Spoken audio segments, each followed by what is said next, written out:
Bienvenue dans ce nouveau numéro d'Enquête de région où je vous emmène dans des lieux où vous n'avez pas l'habitude d'aller, lieux discrets, secrets, voire carrément interdits au public ou même accès privilégié. Des coulisses d'un tournage à la vie d'un casino, du quotidien d'un monastère au secret d'une station radar, mais aussi des réserves d'un musée aux archives de la maison Peugeot. Je vous propose un pass VIP pour découvrir votre région comme vous ne l'avez jamais vue. Depuis le sommet de la Dole, l'aéroport de Genève contrôle le trafic aérien dans un rayon de 250 km. Visite exceptionnelle au cœur de cette station radar et météo. C'est l'un des gros carrefours européens au niveau du trafic aérien. Il y a énormément de ce qu'on appelle des airways. C'est une vie sans retour, consacrée intégralement à la prière. Immersion dans la vie quotidienne des moines de Cîteaux. Comment on va faire pour vivre ensemble et vivre heureux ensemble? Je pense que l'évangile, c'est une excellente réponse. Et je n'en connais pas de meilleure. Mais il faut y mettre le prix. Les fans de Plus belle la vie le connaissent sous le nom de Patrick Neubou. Le comédien bourguignon Jérôme Bertin nous a confié les secrets du feuilleton préféré des Français et nous a fait découvrir sa vie dans le Morvan. C'est une série qui cherche non pas à séparer mais à fédérer les gens, à les rassembler, et ça c'est quelque chose qui est très fort chez moi. Donc voilà, je suis en accord avec ce que je fais et ça je trouve ça formidable. C'est un lieu tenu secret et qui fait immédiatement penser à une collection de jouets, soigneusement rangés sur des étagères, des dizaines de voitures de collection. Ce sont les réserves du musée de l'aventure Peugeot. Certaines personnes préféreront voir leur véhicule terminer leur vie au sein des collections du musée pour pouvoir pérenniser un petit morceau de leur vie. Défense d'entrée, tout de suite, dans Enquête de région.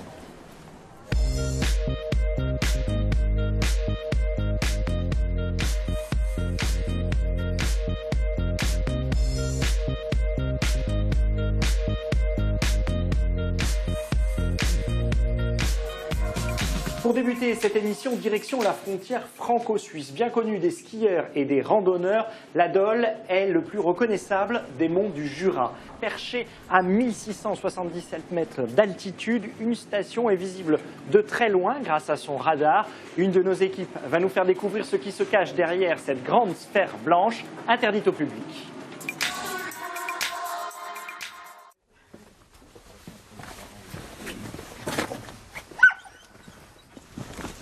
Donc le principe, on va traverser le bois, on va aller jusqu'au col de la Bodichon, puis on prendra la crête jusqu'au sommet de la Dole.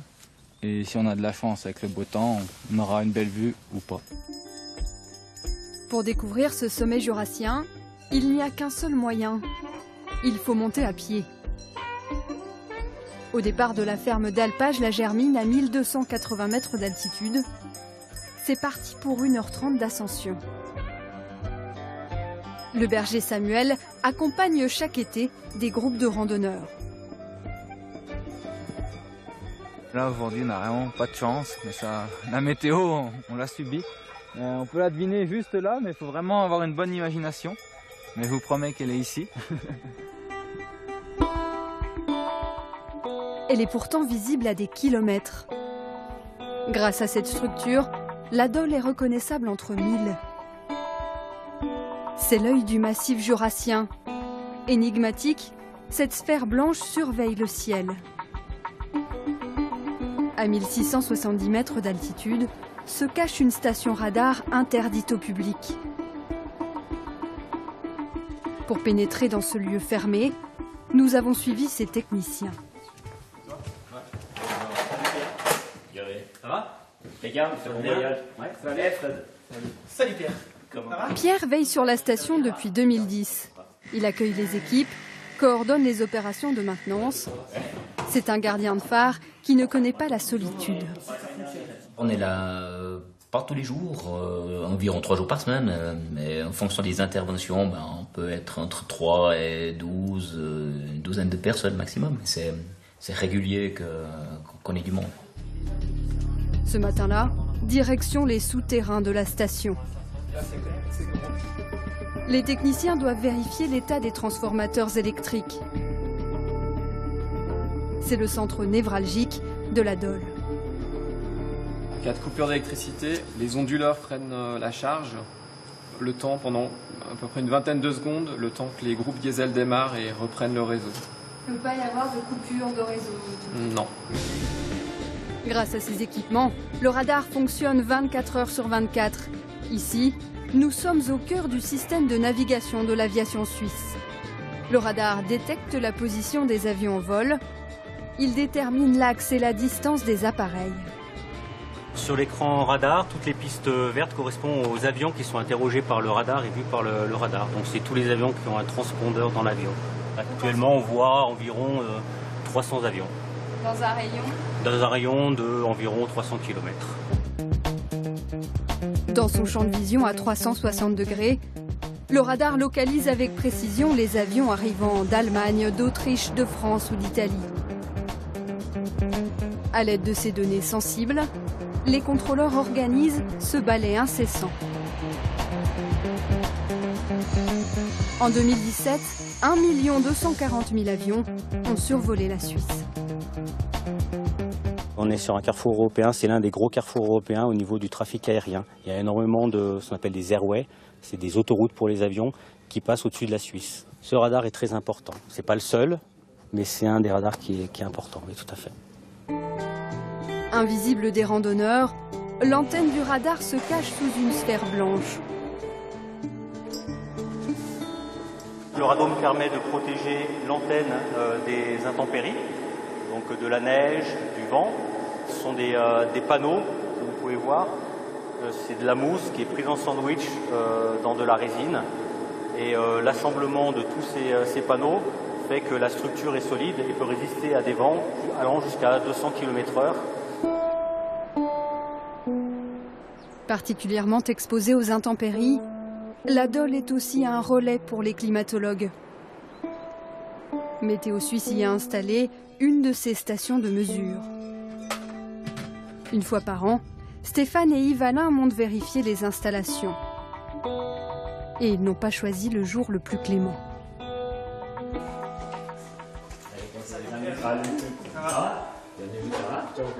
Bon voyage. Température, humidité, rayonnement du soleil, pluviométrie. Leurs instruments mesurent quantité de paramètres. La station de mesure automatique à la Dole, elle existe depuis je dirais, le début des années 80.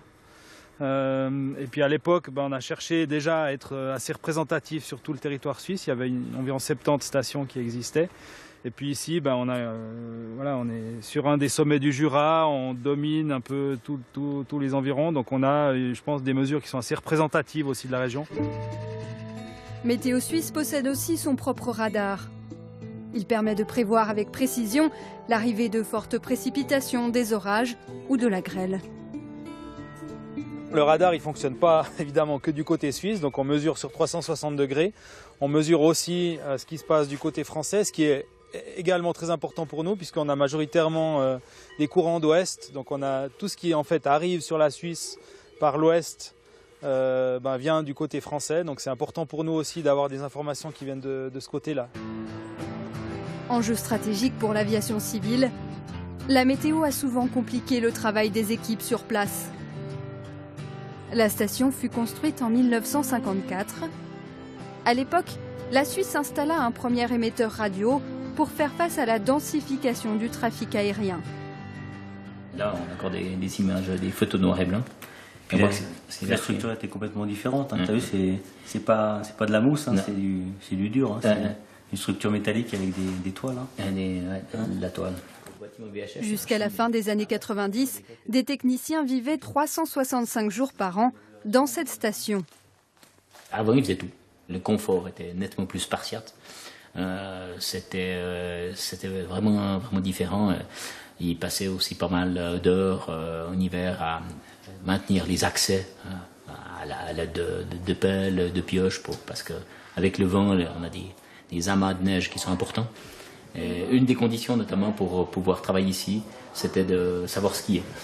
l'hiver est quand même pour nous très particulier ici. On se rapproche des conditions qu'on pourrait avoir dans une station polaire. Hein, j'attends au niveau neige, glace, vent.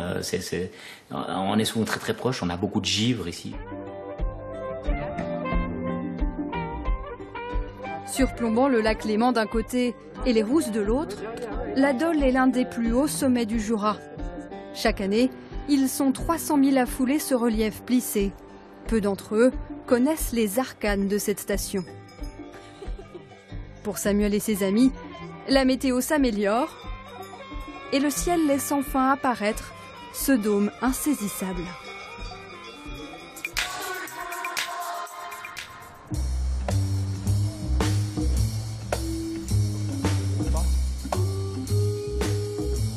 Merci. Bonsoir. Bonsoir. Merci. Bienvenue au Casino Joie de Besançon. Merci de nous accueillir. Donc là, on va rentrer dans l'espace des machines à sous du casino. Ce qui impressionne au premier abord, c'est les couleurs. Hein. Oui, on essaie d'avoir j'ai envie de dire, des machines Attractives. dernier cri et attractives, autant que faire se peut. Donc c'est vrai que ça attire le regard. Et puis, Vous pouvez nous donner quelques éléments concernant les salariés, la vie de ce casino, puisqu'on Oui. on vient pour voir un petit peu les coulisses. Donc, Oui. En fait, le Casino Joie de Besançon, en fait, on a une équipe. Enfin, moi, j'ai une équipe de 70 personnes. Il y a 5 grandes familles de métiers.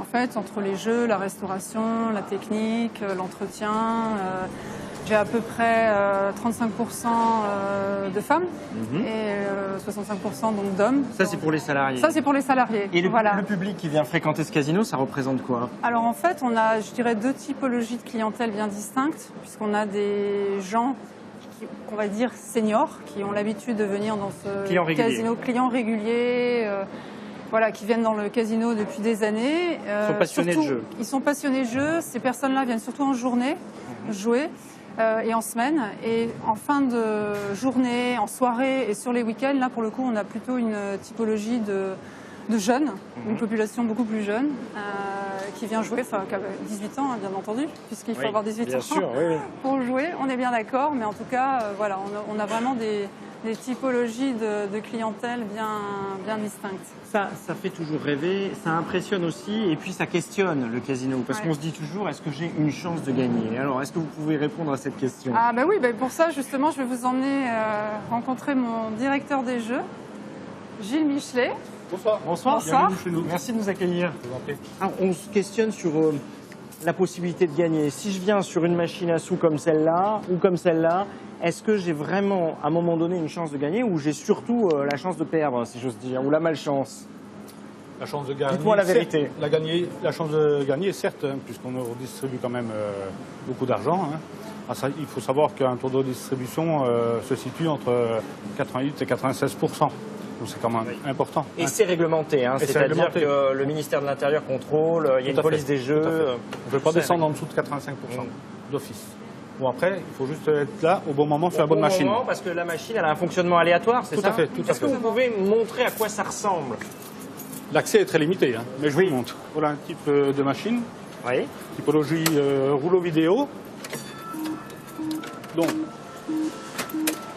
Alors, dites-nous comment ça marche à l'intérieur. Alors, de l'intérieur, nous avons un bloc alimentation, un lecteur de billets et de tickets, le cerveau de la machine, dans notre jargon la CPU.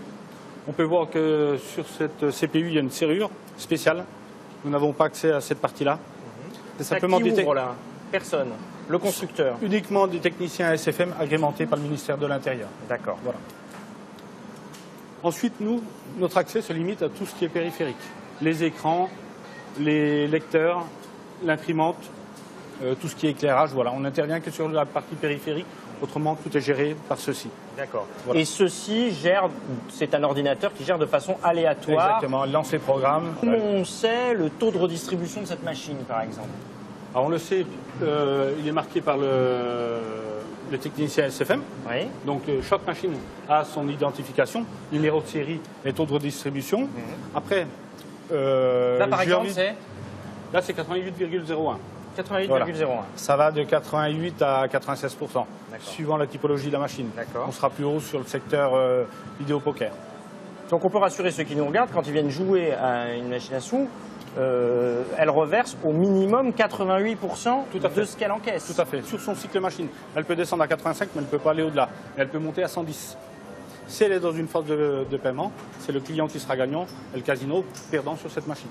Et donc vous disiez imprimante parce que c'est terminé l'époque où il y avait les petites pièces qui tombaient là. Tout à fait. C'est pas tout à fait terminé, mais presque. On arrive au bout. Donc ça veut dire que là on imprime un ticket et ensuite on va à la caisse se faire payer si on a gagné, si on a la chance d'avoir gagné. Voilà, tout à fait. C'est la technologie Tito, ticket in, ticket out. On insère les billets et on se fait payer par ticket. Avec ce ticket, on commute sur diverses machines ou alors on se fait rembourser en caisse. Merci beaucoup Gilles de nous avoir montré l'envers du décor d'une machine à sous comme celle-là. On n'avait jamais vu comment ça fonctionnait. Merci beaucoup et bonne soirée. Je vous en prie. Je vous propose qu'on continue Je la vous visite. suis, oui.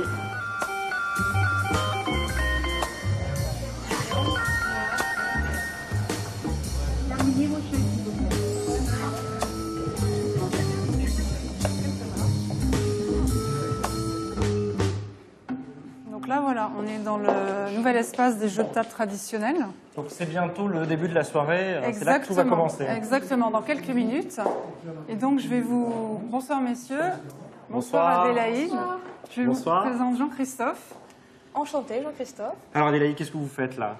Écoutez, donc là il est 20h45, donc nous allons ouvrir l'étape de jeu. Donc voilà, les croupiers et chefs viennent d'arriver. Donc nous allons nous mettre en place pour la soirée. Écoutez, nous on vient voir les coulisses, savoir comment ça se passe, donc vous allez nous expliquer parce que c'est quelque chose qu'on voit assez rarement. Allons-y, messieurs.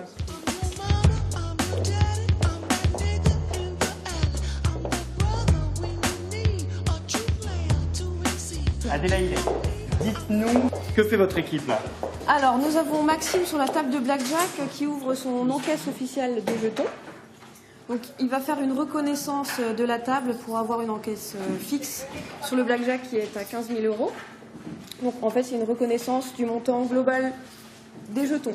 D'accord, il y a 15 000 € de jetons dans cette boîte qu'il est en train de préparer. Donc, tout à fait. Sur la roulette anglaise donc exécutée par Ludovic, nous avons 30 000 € que nous allons reconnaître et inscrire sur les carnets d'avance officiels. C'est très très réglementé et donc en ouverture, nous comptons la jetonnerie et également à la fermeture des tables, à 3h ou 4h du matin, selon la semaine ou le week-end. Je vais m'installer sur la première table de roulette pour exécuter la comptée d'ouverture de table. Allez-y, Ludovic, pour l'ouverture. Comptée d'ouverture de la table de roulette numéro 11, jetons de 0,50, 2,50, 5 et 10, jetons de 1 €, 5, 10, 20, 25 et 30, jetons de 2 €, 10. 20, 40, 80, 120 et 160. Je tourne 5 €, 25, 50, 100, 200, 300, 400. Je tourne 10 €, 50, 100, 200, 400. Je tourne 20 €, 100, 200, 400, 800, 1200, 1600, 2000. Je tourne 50 €, 250, 500, 1000 et 2000. Je tourne 100 €, donc 500, 1000, 2000, 4000, 6000, 8000, 10 000. Je tourne 500 €, 2500. 5 000, 10 000, 12 500 et 15 000 pour un montant total de 15 000, 25 000, 27 000, 29 000, 29 400, 29 800, 29 960, 29 990 et 30 000 € de mise en banque reconnue exact. Merci, encaissez Ludovic. Le 3 rouge à Fernand, le 3, rien de mieux.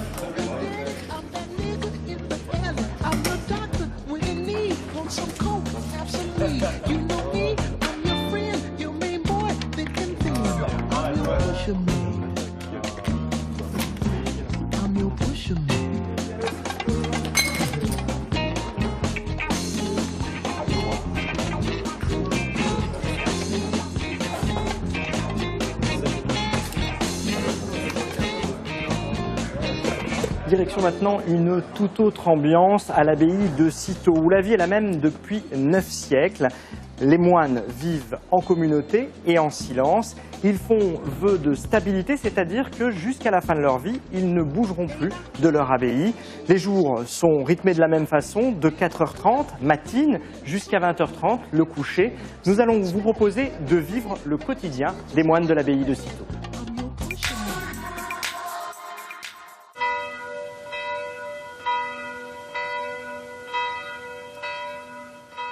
La nuit, avant le jour, et déjà Cîteaux s'éveille, il est 4 h du matin.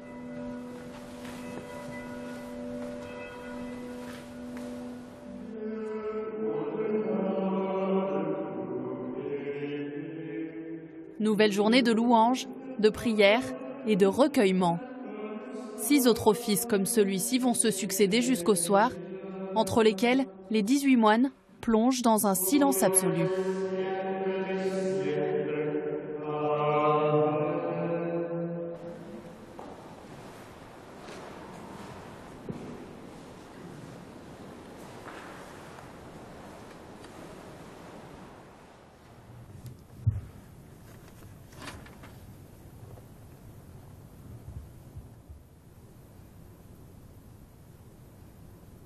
La parole de Dieu, elle est tellement riche de sens qu'on n'arrivera jamais au bout.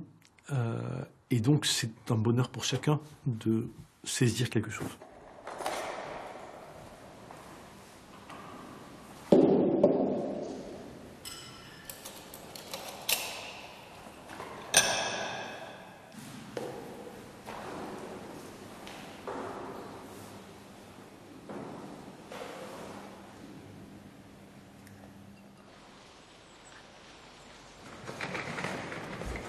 « 8 heures du matin, cette procession dans le cloître marque le premier temps fort en communauté. Je vous propose un nouveau chapitre sur Sainte Gertrude avec une méditation sur l'hospitalité. La salle du chapitre, où les moines ont enfin le droit de briser le silence, mais il y a des jours où ils n'en ressentent pas le besoin. Pour qui aime le Christ.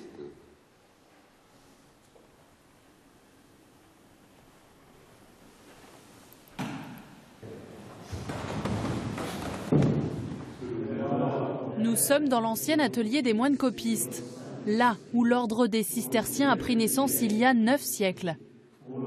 Quelques tenues civiles tranches, ce sont des stagiaires, des familiers ou des postulants. Ils ne sont pas encore rentrés dans les ordres, mais ils partagent déjà cette vie en communauté. C'est-à-dire apprendre à prier ensemble, apprendre à chanter ensemble, apprendre des décisions ensemble, et essayer de construire du consensus. C'est un travail de tous les moments, parce que on est des bons hommes, différents les uns des autres, et il faut apprendre à vivre ensemble.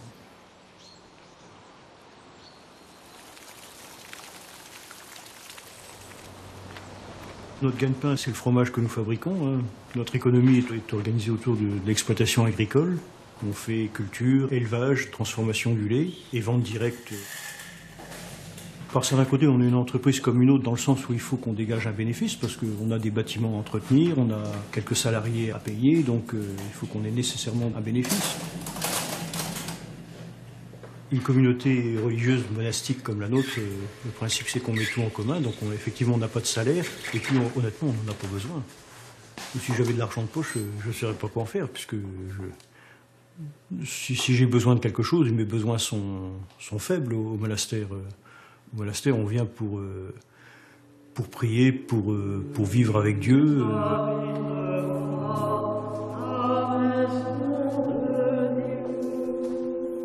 Cataline n'a que 20 ans. Ce n'est pas encore un frère. Nous pouvons donc découvrir sa cellule, un terme évocateur pour ce petit espace où rien ne témoigne de sa vie passée et de sa jeunesse.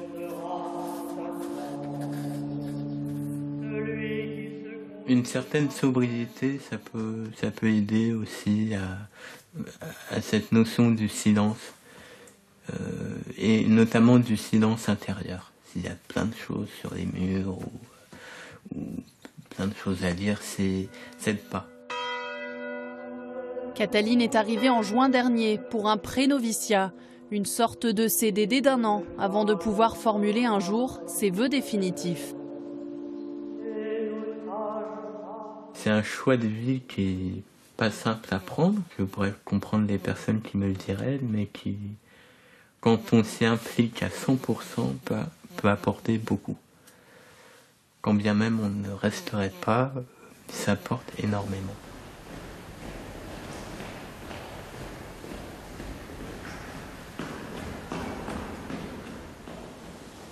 Comme tous les moines de Cîteaux, si Cataline reste au monastère, il n'aura plus jamais de projet personnel.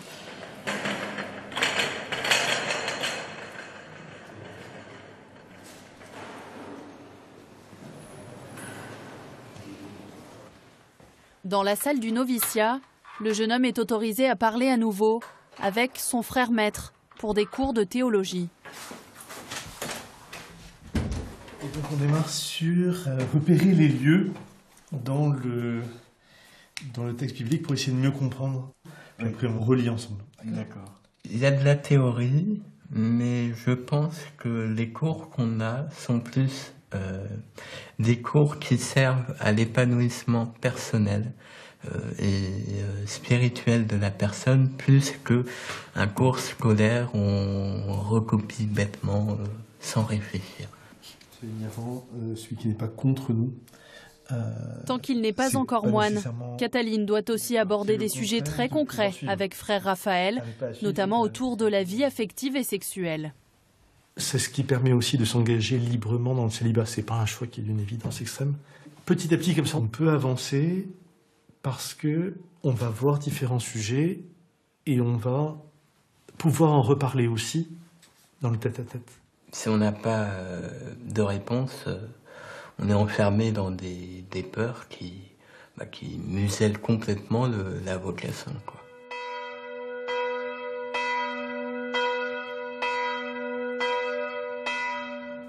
Le Seigneur soit avec vous. Et avec Je me souviens que les femmes avec qui j'ai été, mon reproche principal était « mais pourquoi t'es pas jaloux ?» Et en fait, oui, quand on n'est pas jaloux, c'est qu'il y a une part de soi qui n'est pas dédiée à la relation exclusive. Il y a un moment où c'est simplement ce signe que c'est pas votre truc, quoi. Maintenant et pour les siècles des siècles. Il peut y avoir des épreuves, et il y a des choses qui ne sont pas faciles, mais en même temps, dans la mesure où on est là pour se convertir à l'amour, on apprend à se connaître soi-même dans ce qu'il y a de meilleur, dans ce qu'il y a de moins bon, et tout fait partie du chemin.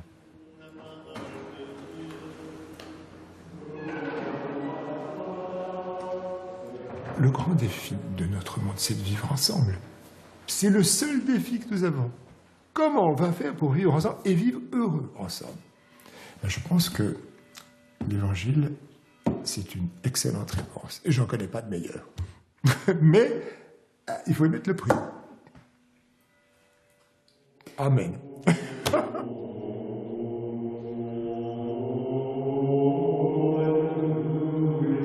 La pénombre, avant la nuit, et dernier chant sacré à l'église. Il est 20h30. Cîteaux s'endort.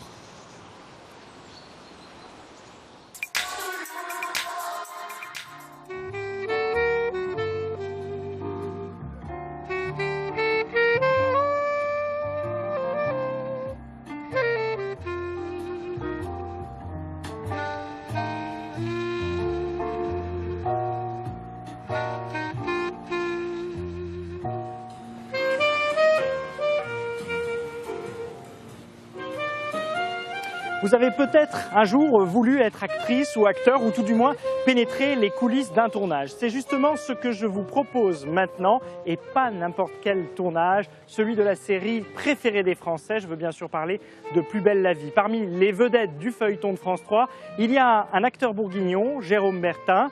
C'est lui qui nous fait découvrir l'envers du décor.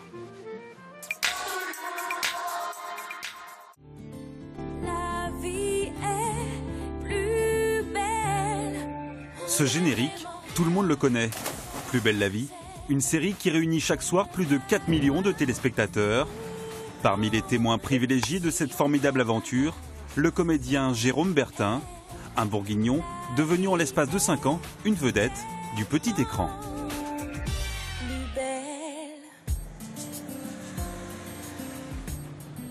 Marseille, septembre 2018. Nous avons rendez-vous à la Belle de Mai, la salle de jeu des comédiens de Plus belle la vie. 3000 mètres carrés de studio interdits au grand public. Mais ce jour-là, un des acteurs de la série nous fait découvrir l'envers du décor. Ben voilà, vous êtes sur la place du Mistral. J'adore quand on tourne ici parce que c'est quand même un des plateaux mythiques de l'histoire de la télévision française. Il y a eu plus de 3500 épisodes qui ont été tournés ici. C'est regardé par des millions de personnes qui cherchent cet endroit quand ils viennent à Marseille en pensant qu'il est réel. Bravo les décorateurs. Jérôme Bertin a rejoint Plus belle la vie en 2013. Depuis, il forme avec Marie Réache l'un des couples les plus célèbres de la série. Elle n'arrête pas d'essayer de se taper d'autres mecs, mais elle revient toujours. Hein?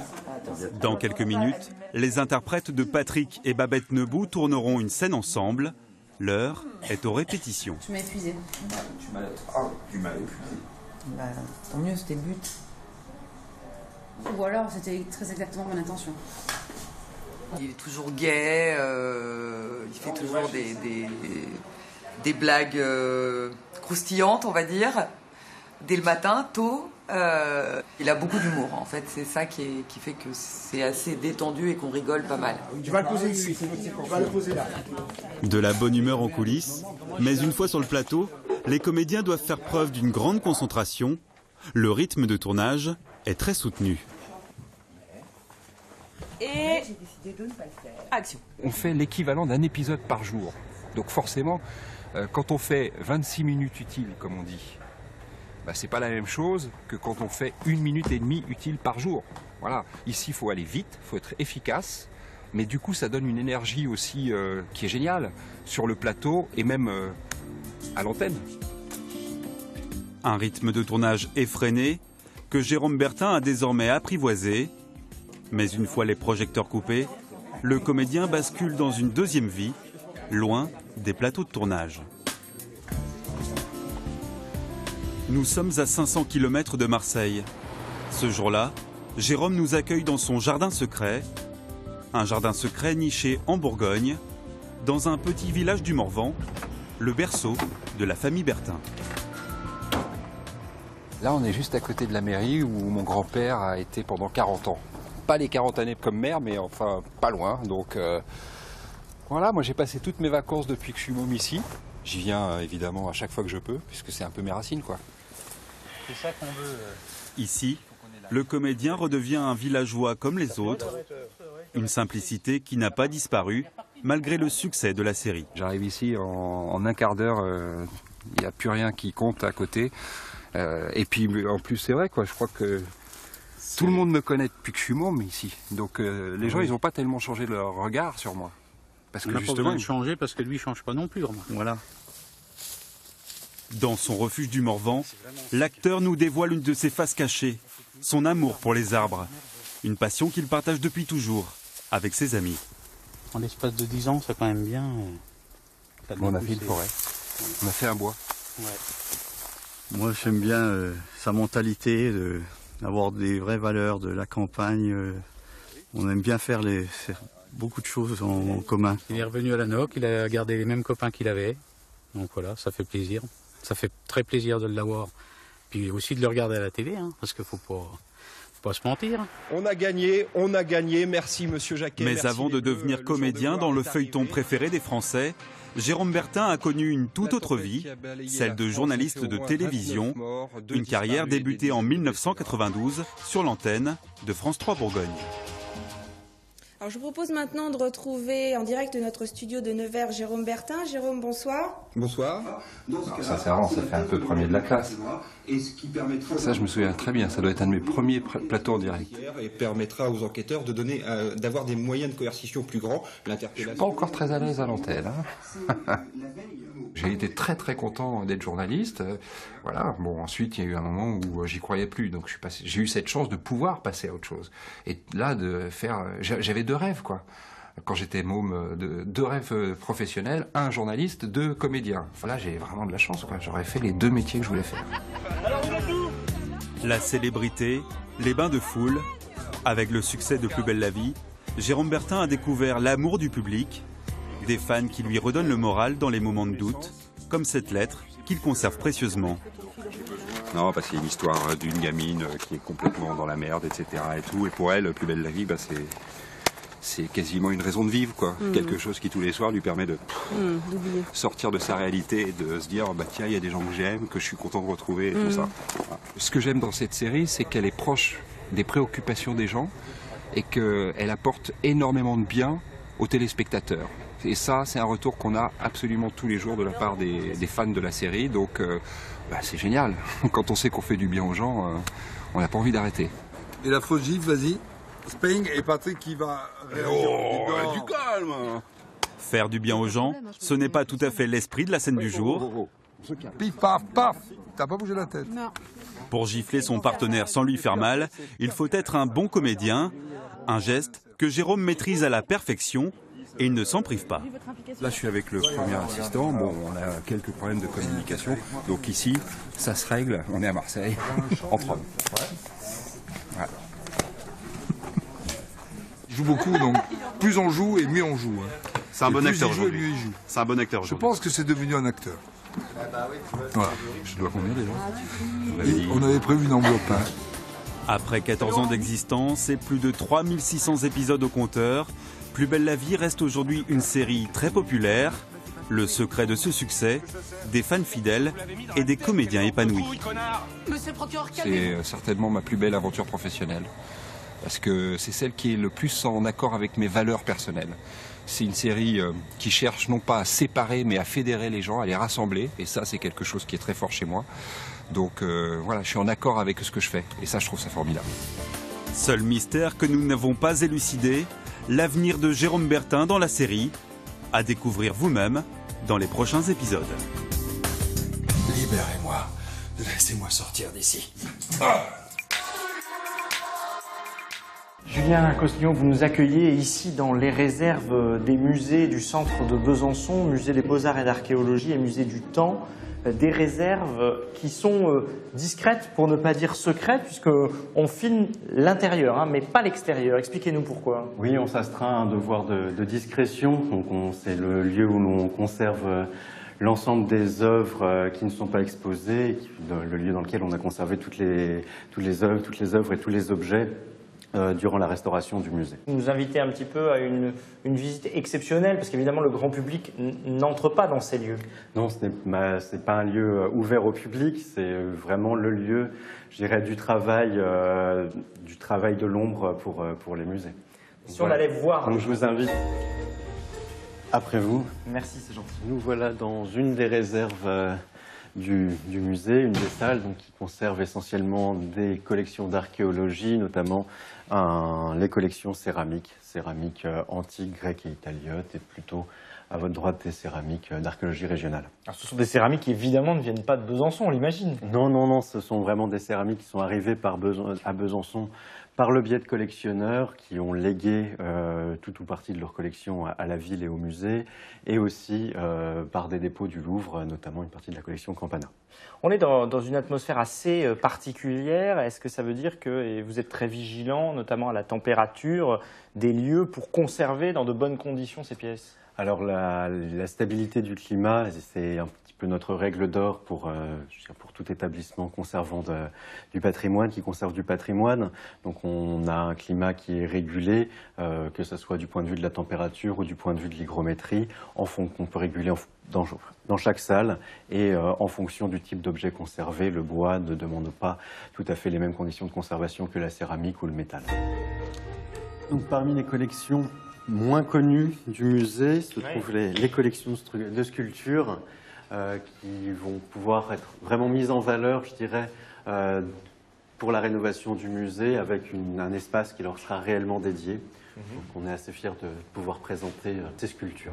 On a l'impression de voir des sculptures un peu en convalescence. C'est pas la clinique, là? Non, on n'est pas dans une clinique, mais il est vrai que certains objets, certaines sculptures sont en attente de restauration, et ce qui participe aussi de la vie des réserves, c'est de pouvoir voir ces sculptures, les étudier et pouvoir lancer des programmes de restauration. En dehors des pièces en attente de restauration, ici, vous n'avez pas que ce qui n'est pas montrable, ce qui n'est pas assez joli pour être exposé. Ça n'est pas l'idée. Non, l'idée d'une réserve, c'est de pouvoir conserver l'ensemble du mobilier, l'ensemble des objets d'art et d'archéologie qui potentiellement peuvent être exposés. Et le musée n'a pas vocation à exposer toutes ces réserves, ou en tout cas, je dirais, n'a plus vocation à cette idée d'exposer l'ensemble de ses collections. Donc on a ce magnifique homme sauvage, qui est une pièce vraiment magnifique, qui sera exposée à terme dans le musée. Je vous laisse en compagnie de Nicolas Surapierre, directeur des musées du centre. Comme ça, vous pourrez évoquer un autre pan des collections que sont nos collections de peinture. Merci beaucoup de votre accueil. Très bien. Au revoir. Au revoir. Merci. Bonjour monsieur le directeur. Bonjour, bienvenue. Heureux directeur, dans quelques jours vous allez réouvrir ce musée des Beaux-Arts et d'archéologie de Besançon. C'est un événement, vous l'attendez depuis longtemps. C'est plus qu'un événement, on l'attendait depuis 4 ans, donc c'est plus qu'un heureux directeur, puisqu'en plus le projet est très beau. Et ici, donc, on est dans la partie peinture des réserves, c'est ça? On vient déjà de voir plusieurs pièces. Oui, on est dans la partie peinture des réserves. Je regarde assez régulièrement, pas assez parce que je suis pris par d'autres activités, mais les collections, celles justement qui n'ont pas été choisies et qui peut-être sont un peu comme un remords par rapport à l'accrochage, mais qui seront présentées dans d'autres configurations. Parce que quand vous les regardez, vous vous dites, par exemple, là, ce tableau de Renoir, parce que bon, là pour le coup c'est très reconnaissable, mais vous vous dites ça peut faire l'objet, par exemple, d'une exposition temporaire, même si on n'a pas choisi de l'accrocher maintenant? Alors celui-ci, c'est un peu une exception, parce qu'il est en attente de partir pour l'accrochage. Il sera évidemment présenté dans l'accrochage 20e. Il y a vraiment toutes les époques, là. Quand je vois, au fond, je me dis qu'on a passé les années. Les grilles, elles sont rationalisées, c'est-à-dire qu'on met les formats, on essaye de gagner le maximum de place, puisque les réserves, c'est ce qui est difficile, c'est la partie la moins connue de la vie des musées. Mais c'est aussi des mètres carrés qui coûtent assez cher à entretenir, à maintenir en état, et aussi des collections. On a beaucoup de collections et qu'il faut essayer de rentabiliser sur les grilles, donc c'est ça qu'on essaye de faire. Et du coup, ça fait des collusions assez étranges entre, par exemple, Giacomotti, qui a été d'ailleurs conservateur du musée, qui était peintre, un bon peintre d'ailleurs, et puis Lapic, dont on a pas mal d'œuvres au musée. On voit certains tableaux qui sont abîmés, qui auraient besoin d'être restaurés. C'est aussi là qu'on réfléchit à la restauration future? C'est-à-dire, oui, ce qu'on appelle des facings, c'est principalement ce qu'on voit là, c'est-à-dire un petit papier japon qui vient empêcher que la matière se décolle et tombe et s'écaille complètement. Et effectivement, ça demande des opérations assez minutieuses de la part des restaurateurs. Ce qui est intéressant dans les réserves aussi, c'est que c'est vraiment un lieu de travail. C'est pas un lieu qui est ouvert que de temps en temps. On doit y aller souvent pour voir comment se comportent les collections, mais aussi pour imaginer des projets futurs, ce que vous disiez au début de votre intervention. C'est pas forcément de la restauration tous les matins, mais c'est de la conservation, de l'entretien. C'est de l'entretien, de la conservation, et puis c'est aussi un plan qu'on fait, c'est-à-dire qu'on se dit mais quelles œuvres là sont prioritaires pour passer en restauration, parce qu'évidemment on est tributaire de budget.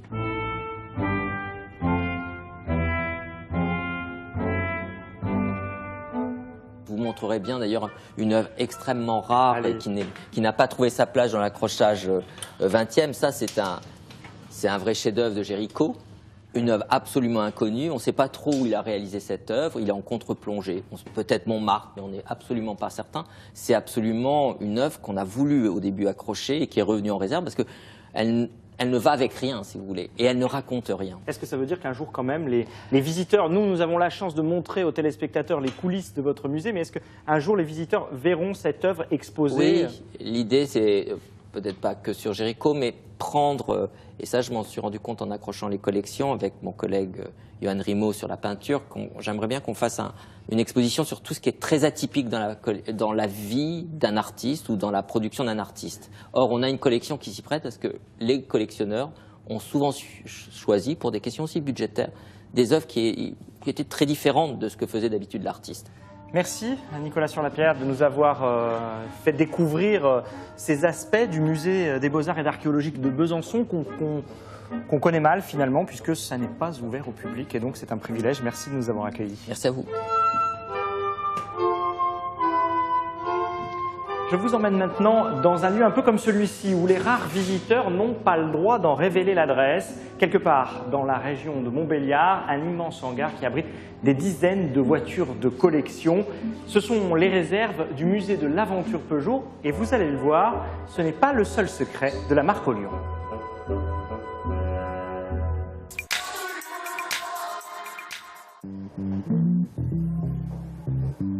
Ce sont les diamants de Sochaux, les plus beaux bijoux de famille de la marque au Lion. Mais l'objectif ce jour-là n'était pas vraiment la visite d'un musée. Et cette balade en cabriolet 504 n'avait qu'un but, découvrir l'intégralité d'un trésor caché là, quelque part, dans le pays de Montbéliard. Alors là, je vais vous emmener dans un endroit un peu secret, c'est les réserves du musée de l'aventure Peugeot. Les collections du musée, c'est environ 650 voitures. Or, dans le musée, en permanence, nous n'en exposons que 120.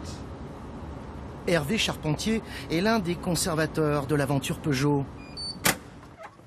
L'un des rares ici à avoir la clé d'un immense coffre à jouets, unique au monde. Personne ne peut rentrer ici à part vous. C'est un lieu qui est réservé à quelques personnes. C'est un lieu dédié au travail, au stockage. Il n'a pas vocation à être visitable.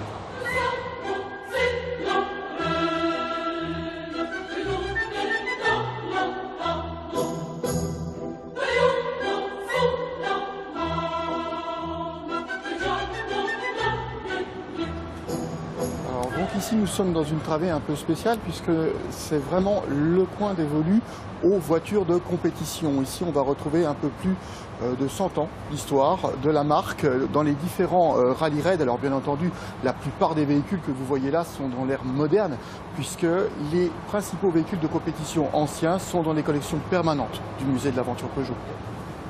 Soigneusement rangés sur 4 étages, on trouve dans ce hangar des véhicules mythiques. Des prototypes, mais aussi des modèles très rares, comme cette Peugeot 402 des années 30. Cette voiture, elle est vraiment particulière du fait qu'elle a intégré les collections du musée suite à un don de la propriétaire, qui était une dame qui devenait très âgée, mais qui a connu cette voiture toute petite. Ça arrive souvent, des dons? Oui, alors certaines personnes préféreront voir leur véhicule terminer leur vie au sein des collections du musée pour pouvoir pérenniser un petit morceau de leur vie. Certaines voitures semblent en attente de restauration, mais elles ne sont là que pour sauver les autres. Elle va servir à quoi cette voiture? Alors, cette voiture, on la garde parce qu'il y a de nombreuses pièces qui sont encore utilisables. Dans nos restaurations, on va venir piquer quelques pièces à droite, à gauche, qui sont encore sauvables, et on va les intégrer dans les programmes de restauration des autres 204 cabriolets de la marque. Et celle-ci finira à la casse. Et celle-ci, une fois qu'il n'y aura vraiment plus rien à récupérer, eh bien, on jettera les quelques restes, parce que je peux vous assurer qu'elle sera complètement désossée et qu'on réutilisera tout ce qui est possible de récupérer sur cette voiture. Des Peugeot du passé, on en croise souvent sur nos routes. Même loin de ce show, le Lion garde un œil sur ces nombreux rejetons que sont les clubs de collectionneurs. Frédéric Régnier consacre beaucoup de temps à son association dédiée au 404. Il est loin d'être le seul dans le monde. Des gens en Afrique du Sud, on a des gens en Australie, on a 2 adhérents australiens. Et ben, c'est des gens qui sont en permanence en contact avec nous. Aujourd'hui, c'est plus facile par Internet. Et c'est des gens qui sont très liés au club. Il possède même son propre petit musée. Un passionné, comme il en existe beaucoup en Franche-Comté, le berceau de la marque. Ici, c'est un coupé 404 de 1964. C'est probablement, pour les collectionneurs, le plus beau coupé des années 60, avec une ligne assez exceptionnelle, dessinée par Pininfarina, qui reprend complètement la mécanique et tous les trains roulants de la 404, berline. Un jour ou l'autre, Frédéric se rendra peut-être en pèlerinage dans ce bâtiment, au nom étrange, Terre Blanche, l'autre secret du Lion. C'est le centre d'archives du groupe PSA. Et pour le moment, seuls quelques chercheurs ont physiquement accès à ce lieu où l'on conserve par exemple les incroyables études de style des modèles Citroën. Il y a beaucoup de gens qui aimeraient être à votre place là. On va reparcourir, oui, tous ces dessins, c'est assez exceptionnel. Ce sont des documents uniques, bien évidemment. Oui. Ah oui, oui, oui. On a tout le travail des artistes, alors ici de chez Citroën, mais on a la même chose pour Peugeot, même si on en a un petit peu moins en termes de nombre. On en a également quelques-uns pour Panhard. Elle se trouve là, la mémoire de Peugeot et de Citroën, dans cette ancienne usine d'outillage, au cœur d'un site PSA qui, lui, est toujours en activité. Nadine, la boîte avec la photo de la 504 à numériser, s'il te plaît. Merci, je te fais ça et je te préviens quand c'est fait. Chaque jour, une équipe de spécialistes collecte, classe, numérise des documents très variés. Des films, des photos, des affiches. On trouve même ici l'acte de naissance du groupe industriel. On est en 1810 Et donc, 1810, c'est le lancement de l'aventure industrielle des Peugeot. Et ce registre en est justement un témoignage. Donc c'est un registre de comptabilité. Et on voit bien, le 26 septembre 1810, Jean-Pierre Peugeot, Jean-Frédéric Peugeot et Jacques Maillard-Salin qui injectent chacun 10 000 francs de l'époque dans la société Peugeot Frères Aînés et Jacques Maillard-Salin. Et c'est de là qu'on date le début de l'aventure industrielle de Peugeot.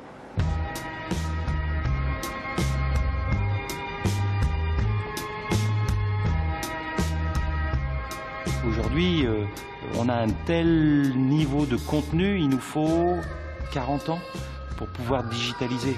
Donc c'est un travail énorme, colossal. Xavier Crespin est le directeur de l'aventure Peugeot Citroën DS. Il est donc le gardien de ce temple de la mémoire qui n'est pas ouvert au public. On aimerait bien, nous, pouvoir donner accès, parce que c'est aussi ça notre mission. Donc on invente des formes de digitalisation qui rendent du coup les documents accessibles par un site internet. Et c'est comme ça qu'au fur et à mesure, on donne accès finalement au public à tout ce contenu. Quant aux réserves du musée Peugeot, inutile de rêver, elles resteront fermées. Les rares visiteurs qui déambuleront dans ce lieu magique seront aussi les seuls à vivre cet étonnant voyage vers l'enfance.